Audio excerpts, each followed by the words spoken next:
परिचय। आइए पिताजी, बड़े गुब्बारे में चलें। आराम से रोहित, आराम से। वाह, ये ऊपर जा रहा है। हम अब पक्षी की तरह उड़ रहे हैं। पिताजी, मैं आपसे कुछ पूछना चाहता हूं। हाँ हाँ रोहित, पूछो। ये वायु में ऊपर कैसे जाता है? इसमें हमने आवरण के अंदर उपस्थित वायु को गर्म करने के लिए गैसीय ईंधन का उपयोग किया है, जिससे गुब्बारा जमीन से ऊपर उठकर हवा में आ गया है। ठीक है पिताजी। मैं तुम्हें एक और बात बताना चाहूंगा कि गैसीय अवस्था की निश्चित आकृति नहीं होती। इस पाठ में हम द्रव्य की गैसीय व द्रव अवस्थाओं के बारे में सीखेंगे।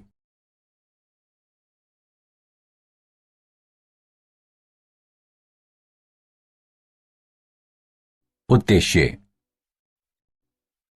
इस पाठ के अंत में आप निम्न करने में सक्षम हो जाएंगे। अंतरा अणुक बलों की व्याख्या करना, ठोस, द्रव तथा गैसीय अवस्था के मध्य अंतर स्पष्ट करना, गैसों का नियम बताना, आदर्श गैस का समीकरण बताना, डाल्टन का आंशिक दाब का नियम बताना, गैस के अणुगतिक सिद्धांत का वर्णन करना, आदर्श गैसों तथा वास्तविक गैसों के बीच अंतर करना, द्रवों के वाष्प दाब पर चर्चा करना और पृष्ठ तनाव तथा श्यानता का वर्णन करना।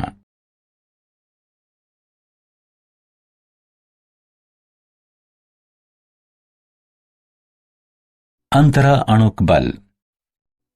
अणुओं के बीच आकर्षण के वे बल जो अणुओं को एक साथ रखते हैं, वे अंतरा अणुक बल कहलाते हैं। अणुओं के बीच आकर्षण बल के कारण ऊर्जा आणविक अन्योन्य क्रिया ऊर्जा कहलाती है। आणविक अन्योन्य क्रियाओं के कारण अंतरा अणुक आकर्षण व प्रतिकर्षण बल उत्पन्न होते हैं। आकर्षी अंतरा अणुक बल वान डेर वॉल्स बल भी कहलाते हैं। प्राकीर्णन बल अथवा लंदन बल।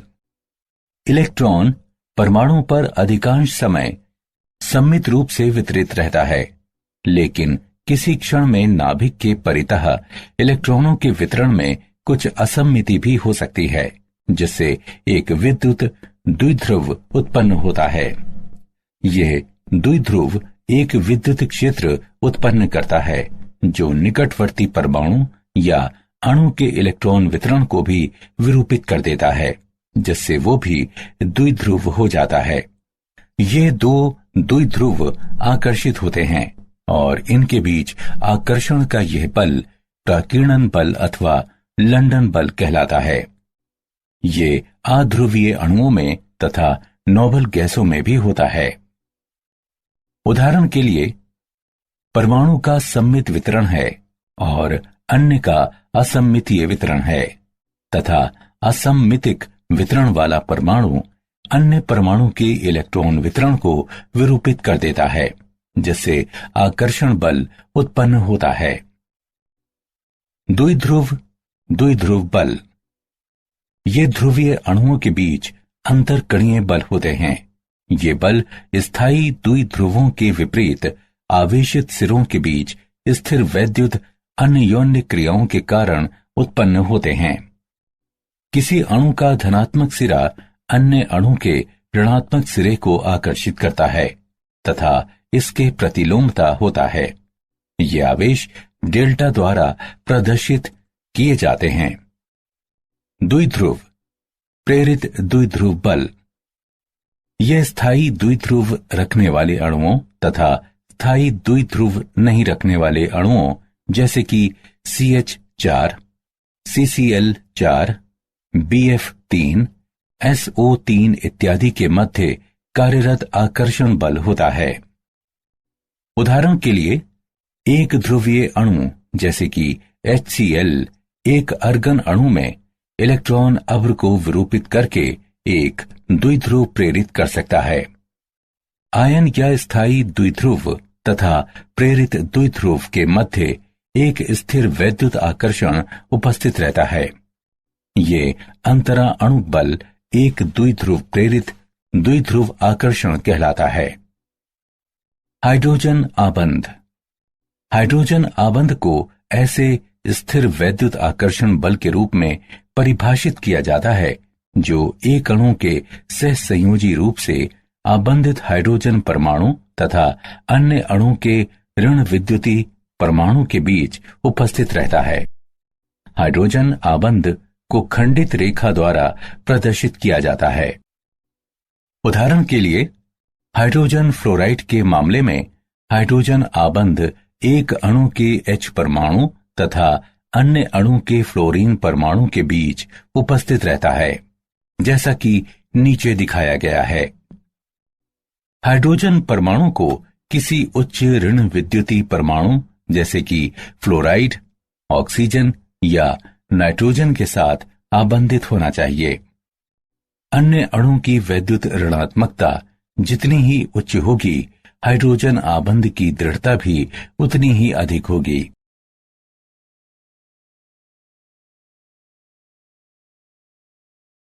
ऊष्मीय ऊर्जा। वह ऊर्जा जो अणुओं को परस्पर दूर करती है, ऊष्मीय ऊर्जा कहलाती है। इसे द्रव्य द्वारा इसके तापमान के कारण अवधारित ऊर्जा के रूप में परिभाषित किया जाता है और ये अणुओं की ऊष्मीय गति या अणुओं के संचलन की माप भी है। अंतरा आणविक बल बनाम ऊष्मीय अन्योन्य क्रियाएं। द्रव्य की तीनों अवस्थाएं वास्तव में आणविक अन्योन्य क्रिया ऊर्जा तथा ऊष्मीय ऊर्जा के बीच स्पर्धा का परिणाम है। ठोसों में आणविक अन्योन्य क्रियाएं अत्यंत प्रबल होती हैं तथा अणुओं में ऊष्मीय ऊर्जा कम होती है। द्रवों में आकर्षण बलों तथा ऊष्मीय ऊर्जा के बीच एक सूक्ष्म संतुलन निर्मित रहता है। तापमान में बढ़ोतरी ऊष्मीय ऊर्जा को और बढ़ा देती है और अंततः एक ऐसी स्थिति प्राप्त होती है जहां अणु विलक हो जाते हैं और लगभग स्वतंत्र निकायों की तरह व्यवहार करते हैं। ये अवस्था गैसीय अवस्था कहलाती है।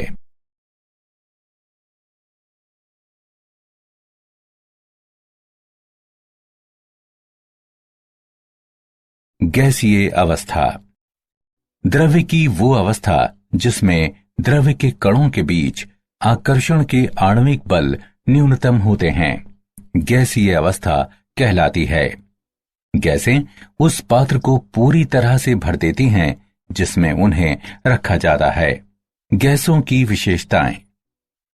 गैसों या उनके मिश्रणों का संगठन समांगी होता है। नगण्य अंतरा अणुक बलों के कारण गैसों का घनत्व अत्यंत कम होता है। गैसें दाब लगाती हैं।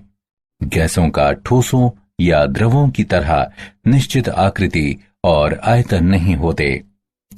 गैसों की ऊष्मीय ऊर्जा आणविक आकर्षण से काफी अधिक होती है।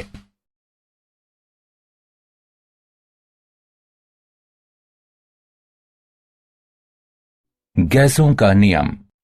बॉयल का नियम यानी दाब आयतन संबंध।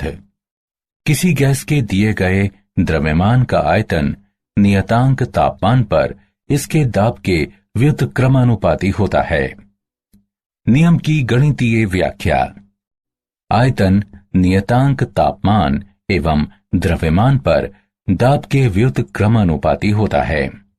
V बराबर K गुणे 1/P, जहां K आनुपातिकता नियतांक है। PV बराबर K बराबर नियतांक।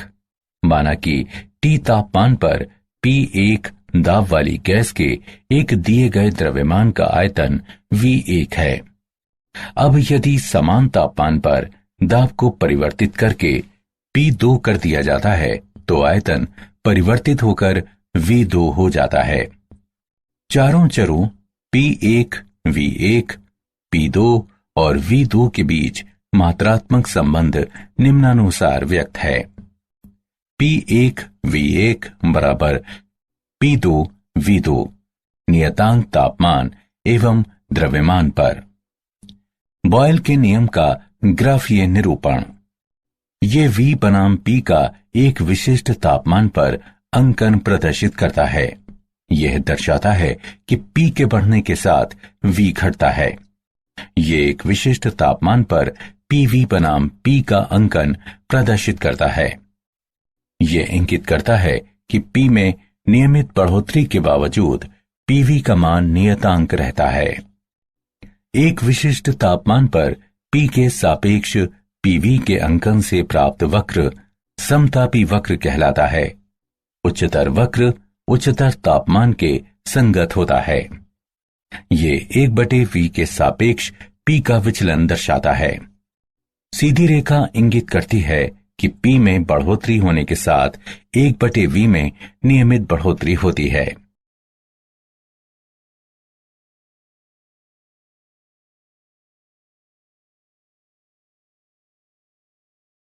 चार्ल्स का नियम, तापमान आयतन संबंध।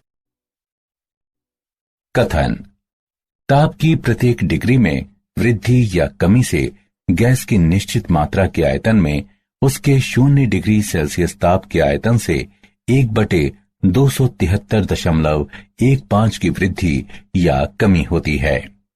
यदि V0 0 डिग्री सेल्सियस तापमान पर गैस की निश्चित मात्रा का आयतन है, तो V1 1 डिग्री सेल्सियस पर गैस का आयतन बराबर V0 गुणे 1/273.15।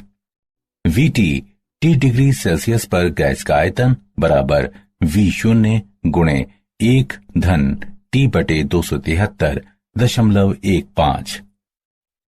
न्यूनतम संभव ताप जिस पर सभी गैसों का आयतन 0 माना जाता है, परम शून्य कहलाता है।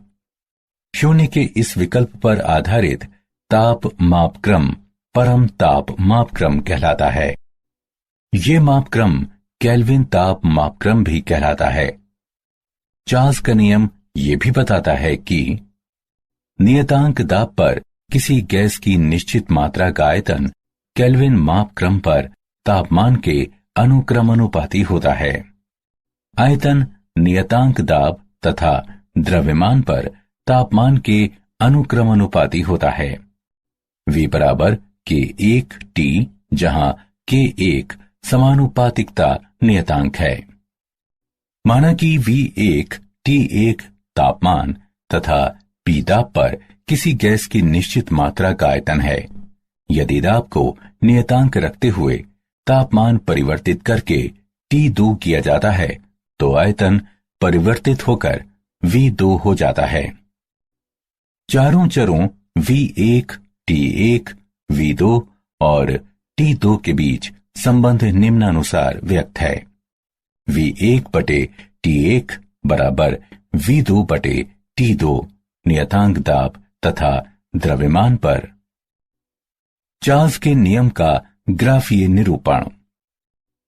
आयतन तथा तापमान की प्रत्येक रेखा समदाब कहलाती है।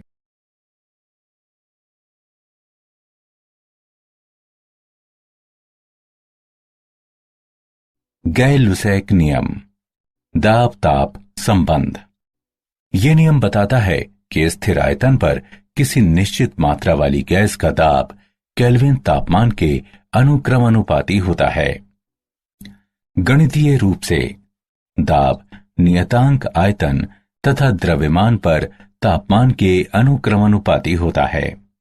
P/T बराबर K2 नियतांक। माना कि T1 तापमान पर तथा V द्रव्यमान वाली निश्चित मात्रा वाली गैस का आयतन P1 है। अब यदि उसी आयतन पर तापमान परिवर्तित करके T2 किया जाता है, तो संगत दाब P2 हो जाता है।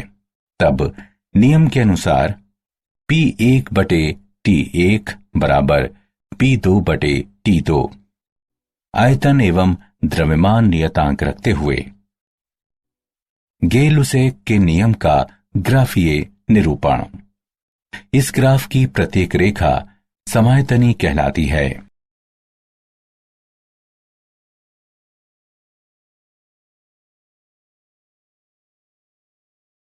आवोगाद्रो नियम, आयतन मात्रा संबंध। इस नियम के अनुसार तापमान तथा दाब की समान दशाओं में समान आयतन वाली गैसों में समान संख्या में अणु होते हैं। गणितीय रूप से आयतन गैसों के अणुओं की संख्या के अनुक्रमानुपाती होता है। V बराबर K3n, जहां K3 आनुपातिकता नियतांक है।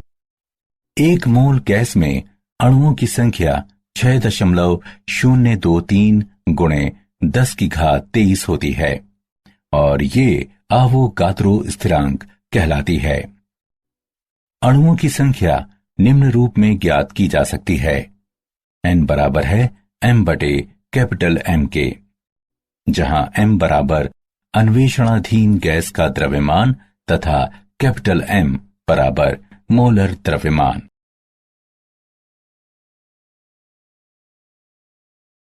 आदर्श गैस समीकरण। गैस के नियमों का पूर्णतया पालन करने वाली गैस आदर्श गैस कहलाती है।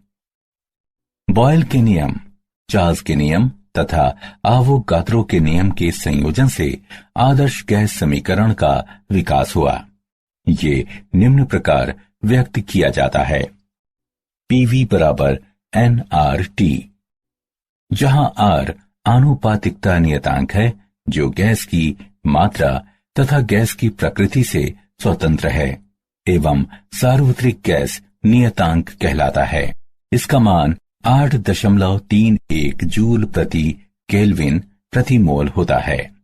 P गैस की निश्चित मात्रा का दाब है। V गैस की निश्चित मात्रा का आयतन है। T गैस की निश्चित मात्रा का तापमान है। N गैस के मोलों की संख्या है। यदि निश्चित मात्रा में गैस के तापमान, आयतन तथा दाब T1, V1 और P1 से बदलकर T2, V2 और P2 कर दिए जाएं, तो हम लिख सकते हैं कि P1 V1 बटे T1 बराबर P2 V2 बटे T2। यह समीकरण संयुक्त गैस नियम कहलाता है।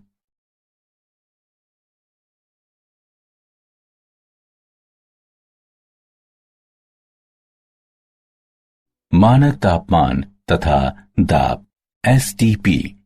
गैसों के लिए मानक तापमान 0 डिग्री सेल्सियस 273.15 केल्विन तथा मानक दाब 1 बार या 10⁵ पास्कल के रूप में लिया जाता है।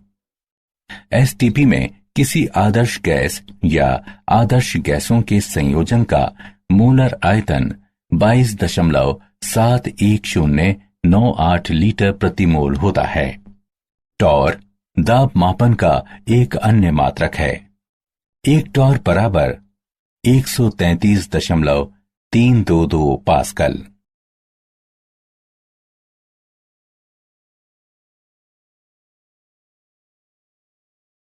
उदाहरण, नाइट्रोजन गैस का एक नमूना STP पर 320 घन सेंटीमीटर आयतन घेरता है।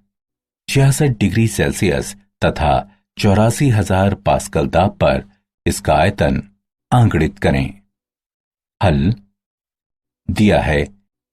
P1 बराबर 10⁵5 पास्कल, P2 बराबर 84,000 पास्कल, V1 बराबर 320 घन सेंटीमीटर, T1 बराबर 273.15 केल्विन, T2 बराबर 66 डिग्री सेल्सियस बराबर 66 धन 273.15 केल्विन बराबर 339.15 केल्विन। हमें ज्ञात करना है V2। अतः गैस समीकरण के अनुसार P1 V1 बटे T1 बराबर P2 V2 बटे T2। अतः V2 बराबर P1 V1 T2 बटे T1 P2 बराबर 10⁵5 गुणे 320 गुणे 339.15 बटे 273.15 गुणे 84,000 बराबर 473.00 घन सेंटीमीटर।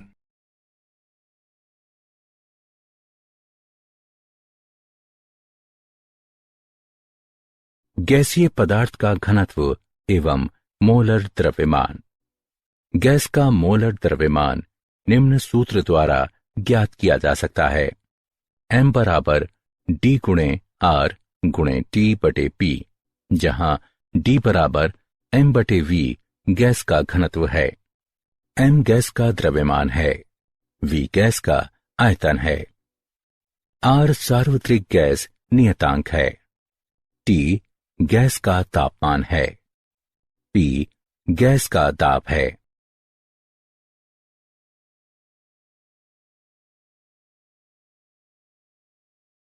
डाल्टन का आंशिक दाब का नियम। नियतांक तापमान पर एक निश्चित आयतन में सीमित दो या अधिक अन्योन्य क्रिया से विहीन गैसों के मिश्रण द्वारा लगाया जाने वाला दाब समान आयतन में प्रत्येक गैस द्वारा अकेले लगाए जाने वाले दाबों के योग के बराबर होता है। गैसों का पृथक पृथक दाब आंशिक दाब कहलाता है।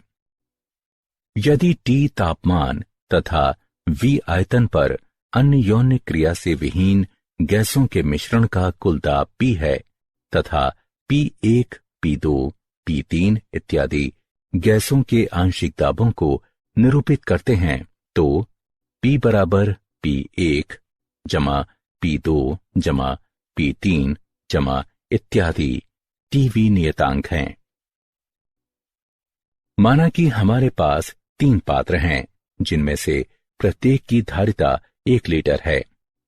एक में नाइट्रोजन के X मोल हैं, दूसरे में ऑक्सीजन के Y मोल हैं और तीसरे में नाइट्रोजन के X मोलों तथा ऑक्सीजन के Y मोलों का मिश्रण है।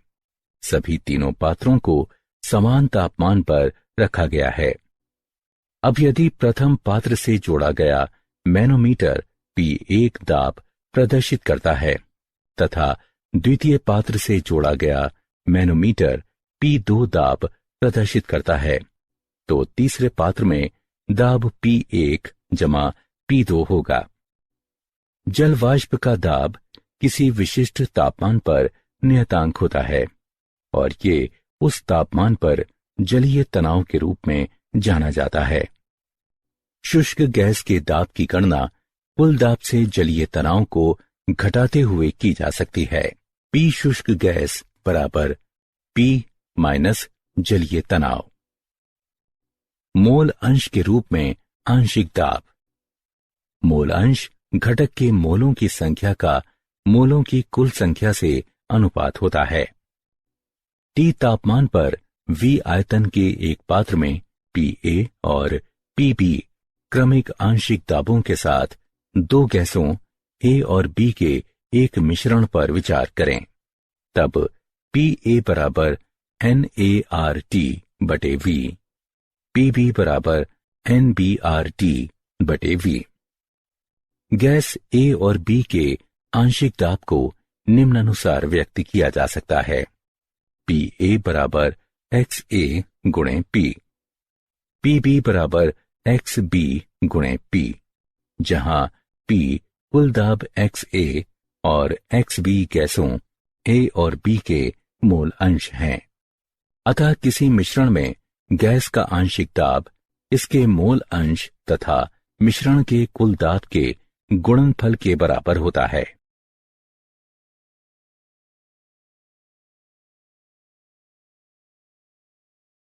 गैसों का अणुगतिक सिद्धांत। गैस के अणुगति सिद्धांत के अभिगृहित निम्न हैं। सभी गैसें अत्यंत छोटे कणों की बड़ी संख्या से निर्मित होती हैं जो अणु कहलाते हैं। ये अणु बड़े अंतरालों द्वारा एक दूसरे से पृथक होते हैं, इसलिए अणुओं द्वारा अधिगृहित किया गया वास्तविक आयतन गैस के कुल आयतन की तुलना में नगण्य होता है। ये अणु विरामावस्था में नहीं होते, बल्कि इनमें तीव्र अनियत यानी यादृच्छिक गति होती है। इनकी गति के दौरान ये एक दूसरे से तथा पात्र की दीवारों से संघट्ट करते हैं, यानी टकराते हैं। गैस का दाब पात्र की दीवारों के विरुद्ध गैस अणुओं की बमबारी के कारण होता है। अणुओं का परस्पर तथा पात्र की दीवारों से संघट्ट पूर्णतया प्रत्यास्थ होता है, अर्थात गतिज ऊर्जा का ह्रास या प्राप्ति नहीं होती। हालांकि ऐसे संघट्टों के कारण ऊर्जा का पुनर्वितरण हो सकता है। गैस के अणुओं के बीच कोई आकर्षी बल नहीं होता, वे एक दूसरे से पूर्णतया स्वतंत्र होते हैं। किसी क्षण में विभिन्न अणुओं में विभिन्न वेग तथा इसलिए विभिन्न ऊर्जाएं रहती हैं। हालांकि अणुओं की औसत गतिज ऊर्जा परम ताप के अनुक्रमानुपाती होती है।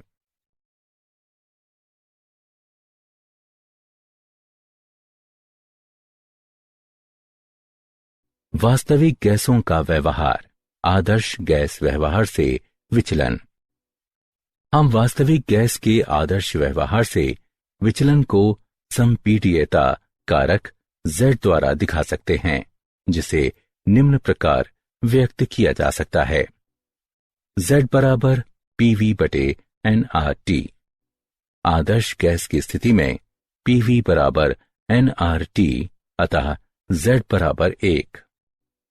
वास्तविक गैस की स्थिति में PV Z nRT के बराबर नहीं है, अतः Z 1 के बराबर नहीं है।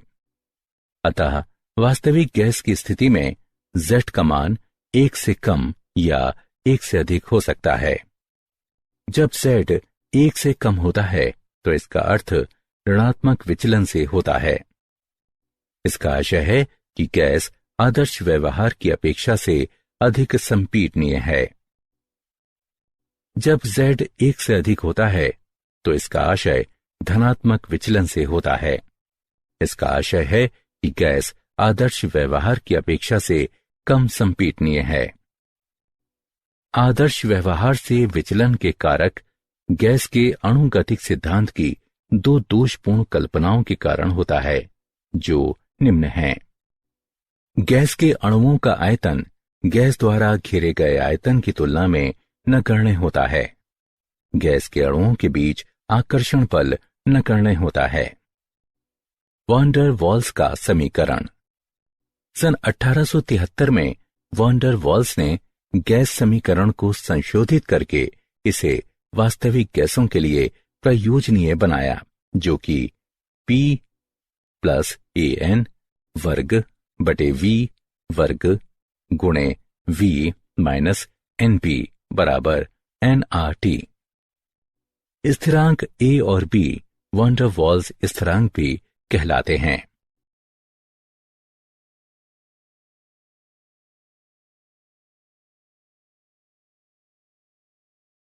गैसों का द्रवीकरण।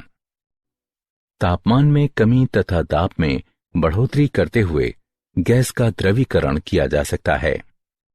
क्रांतिक ताप की अवधारणा। 13.1 डिग्री सेल्सियस के निम्न तापमान पर गैस की अवस्था में रहती है। निम्न दाब पर, जिसे बिंदु A द्वारा दिखाया गया है। दाब में बढ़ोतरी किए जाने पर गैस का आयतन वक्र AB पर घटता है। बिंदु B पर द्रवीकरण आरंभ हो जाता है, अतः रेखा BC के अनुदेश आयतन तेजी से गिरता है। बिंदु C पर द्रवीकरण पूर्ण हो जाता है। अब दाब में और बढ़ोतरी करने से आयतन पर बहुत कम प्रभाव पड़ता है, क्योंकि द्रव बहुत कम संपीड्य होता है। इसलिए एक ढाल वक्र CD प्राप्त किया जाता है। अतः भाग AB के अनुदेश कार्बन डाइऑक्साइड केवल गैस के रूप में रहती है। भाग CD के अनुदेश केवल द्रव अवस्था में रहती है तथा भाग BC के अनुदेश द्रव और वाष्प एक दूसरे के साथ साम्यावस्था में रहते हैं। 21.5 डिग्री सेल्सियस पर समदाब EFGH 13.1 डिग्री सेल्सियस के समान रहता है, सिवाय क्षैतिजिक भाग के जहां द्रवीकरण कम होता है। 31.1 डिग्री सेल्सियस के ऊपर समदाबी रेखाओं में क्षैतिजिक भाग पूर्णतया अदृश्य हो जाता है। ये दर्शाता है कि 31.1 डिग्री सेल्सियस के ऊपर गैस का द्रवीकरण नहीं होता, चाहे कितना उच्च ताप लगाया गया हो। बिंदु X क्रांतिक बिंदु कहलाता है तथा बिंदु X के संगत ताप क्रांतिक ताप कहलाता है। गैस का क्रांतिक ताप उस तापमान के रूप में परिभाषित किया जा सकता है जिसके ऊपर इसे दाब का प्रयोग करते हुए द्रवीकृत नहीं किया जा सकता। क्रांतिक ताप पर गैस को द्रवीकृत करने के लिए आवश्यक दाब क्रांतिक दाब कहलाता है। क्रांतिक ताप और क्रांतिक दाब पर गैस के एक मोल का आयतन क्रांतिक आयतन कहलाता है।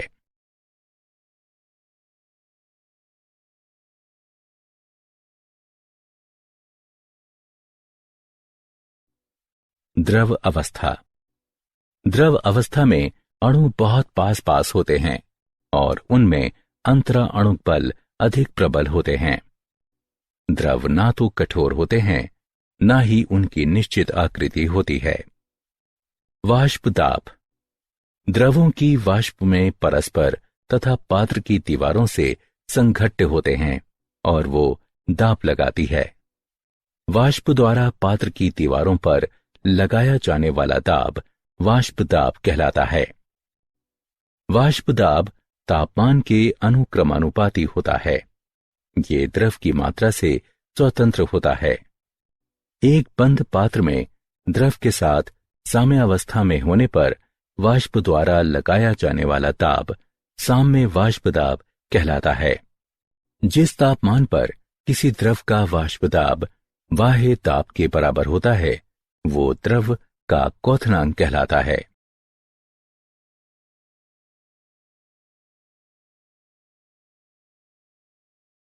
पृष्ठ तनाव। द्रव के एक पुंज में अणु सभी दिशाओं में निकटवर्ती अणुओं से एक समान आकर्षण बल का अनुभव करता है। इसलिए ऐसे अणु पर कार्य करने वाले आकर्षण का नेट बल प्रायः शून्य हो जाता है। हालांकि द्रव के पृष्ठ पर उपस्थिति अणु के ऊपर कोई अणु नहीं होते जो उसे आकर्षित कर सकें। ये द्रव के पृष्ठ पर आकर्षण का असंतुलन निर्मित कर देता है। परिणाम स्वरूप पृष्ठ पर के अणु द्रव के अंदर की ओर आकर्षण बल का अनुभव करते हैं।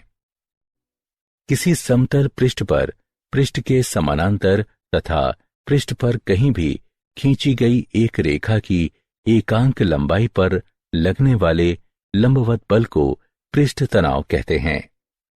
इसे गामा द्वारा प्रदर्शित किया जाता है और इसका मात्रक डाइन प्रति सेंटीमीटर या न्यूटन प्रति मीटर होता है। द्रव का पृष्ठीय क्षेत्रफल बढ़ाने के लिए अंदर की ओर आकर्षण के सापेक्ष कुछ ऊर्जा आपूर्ति की जाती है। किसी द्रव की सतह में एकांक वृद्धि के लिए आवश्यक ये ऊर्जा पृष्ठीय ऊर्जा कहलाती है। अतः पृष्ठीय ऊर्जा वो आवश्यक ऊर्जा या कार्य होता है जो द्रव का एकांक पृष्ठीय क्षेत्रफल बढ़ाने के लिए आवश्यक होता है। इसे J/m वर्ग या न्यूटन प्रति मीटर में व्यक्त किया जाता है।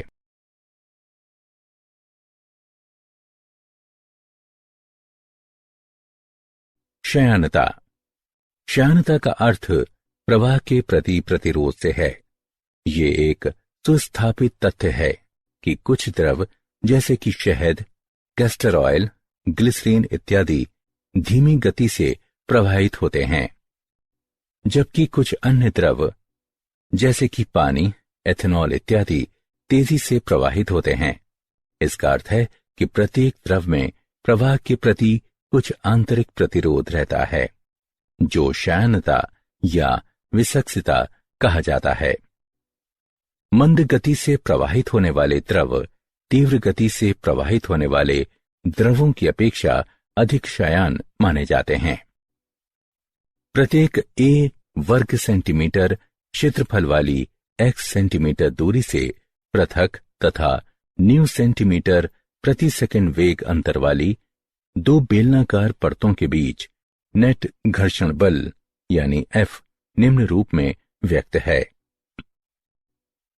F बराबर ईटा A न्यू बटे x, जहां ईटा श्यानता गुणांक है। अब यदि A बराबर 1 वर्ग सेंटीमीटर, न्यू बराबर 1 सेंटीमीटर प्रति सेकंड तथा x बराबर 1 सेंटीमीटर, तो F बराबर ईटा।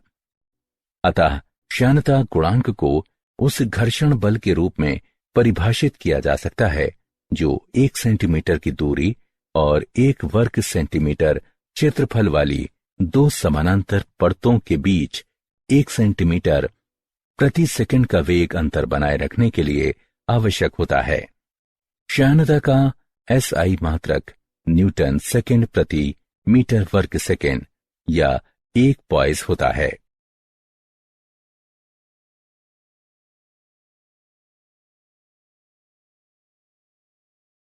क्या आप जानते हैं, ग्रेफाइट अति तीव्र प्रयोग में द्रव्य की विभिन्न अवस्थाओं में प्रवेश करता है।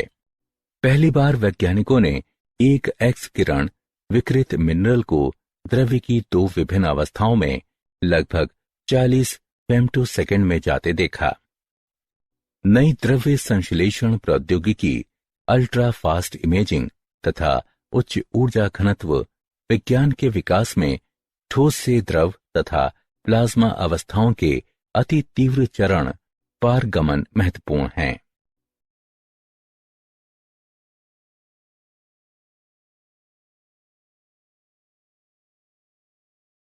सारांश। आइए हमने जो कुछ सीखा है उसे संक्षेप में दोहराएं। अणुओं के बीच आकर्षण के वे बल जो अणुओं को एक साथ रखते हैं वे अंतरा अणु बल कहलाते हैं। हाइड्रोजन आबंध को ऐसे स्थिर वैद्युत आकर्षण बल के रूप में परिभाषित किया जाता है जो एक अणु के सहसंयोजी रूप से आबंधित हाइड्रोजन परमाणु तथा अन्य अणु के ऋण विद्युतीय परमाणु के बीच उपस्थित रहता है। वह ऊर्जा जो अणुओं को परस्पर दूर करती है ऊष्मीय ऊर्जा कहलाती है। बॉयल का नियम कहता है कि किसी गैस के दिए गए द्रव्यमान का आयतन नियतांक तापमान पर इसके दाब के व्युत्क्रमानुपाती होता है। PV बराबर K नियतांक। चार्ल्स का नियम कहता है कि नियतांक दाब पर किसी गैस की निश्चित मात्रा का आयतन केल्विन मापक्रम पर तापमान के अनुक्रमानुपाती होता है। V/T बराबर K1 नियतांक।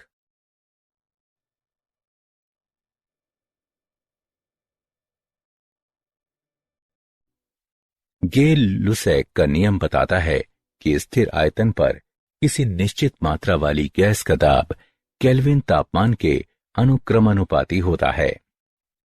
P/T बराबर K2 नियतांक। आवोगाद्रो के नियम के अनुसार तापमान तथा दाब की समान दशाओं में समान आयतन वाली गैसों में समान संख्या में अणु होते हैं। V/N बराबर K3 नियतांक, जहां N गैस के अणुओं की संख्या है। आदर्श गैस समीकरण निम्न रूप में व्यक्त किया जाता है। PV बराबर nRT, जहां R सार्वत्रिक गैस नियतांक है।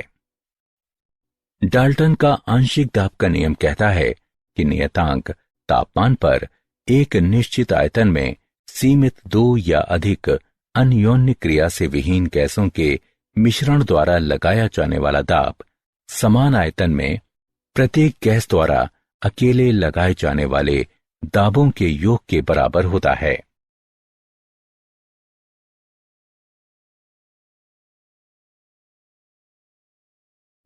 तापमान में कमी तथा दाब में बढ़ोतरी करते हुए गैस का द्रवीकरण किया जा सकता है। वाष्प द्वारा पात्र की दीवारों पर लगाया जाने वाला दाब वाष्प दाब कहलाता है। किसी समतल पृष्ठ पर पृष्ठ के समानांतर तथा पृष्ठ पर कहीं भी खींची गई एक रेखा की एकांक लंबाई पर लगने वाले लंबवत बल को पृष्ठ तनाव कहते हैं। इसे गामा द्वारा प्रदर्शित किया जाता है और इसका मात्रक डाइन प्रति सेंटीमीटर या न्यूटन प्रति मीटर होता है। प्रत्येक द्रव में प्रवाह के प्रति कुछ आंतरिक प्रतिरोध रहता है जो क्षयणता या विसक्सिता कहा जाता है।